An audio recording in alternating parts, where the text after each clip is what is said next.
ৰেলপথত হাতীৰ এটা বৃহৎ জাক ২০টাতকৈ অধিক হাতীয়ে অতিক্ৰম কৰিছে ৰেলপথ ৮০টাতকৈ অধিক হাতীৰ এটা জাকে ৰেলপথ পাৰ হ'ল বিপদজনকভাৱে খাদ্যৰ সন্ধানত ওলাই অহা হাতীৰ জাকটোৱে হাৱাইপুৰলৈ নামি আহি এনেদৰে পাৰ হ'ল ৰেলপথ ৰেল অহাৰ পূৰ্বে হাতীৰ জাকটো ৰেলপথ পাৰ হৈ উভতি যায় কাৰ্বি পাহাৰলৈ লক্ষণীয় বিষয় যে এলেকাটোত ইতিপূৰ্বে ৰেলৰ খুন্দত মৃত্যু হৈছিল কেইবাটাও বন্য হস্তীৰ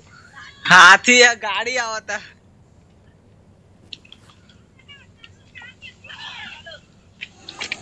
আজি নিচেই পুৱাতে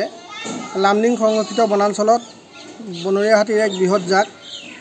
পশ্চিম কাৰ্বি আংলং জিলাৰ পৰা আহি প্ৰৱেশ কৰিছে হাতীৰ জাকটোত প্ৰায় ৮০টামান হাতী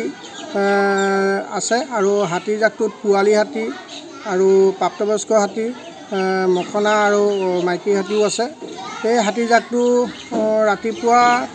সময়ত প্ৰৱেশ কৰাৰ সময়তে কেইবাখনো উজনিমুখী আৰু নামনিমুখী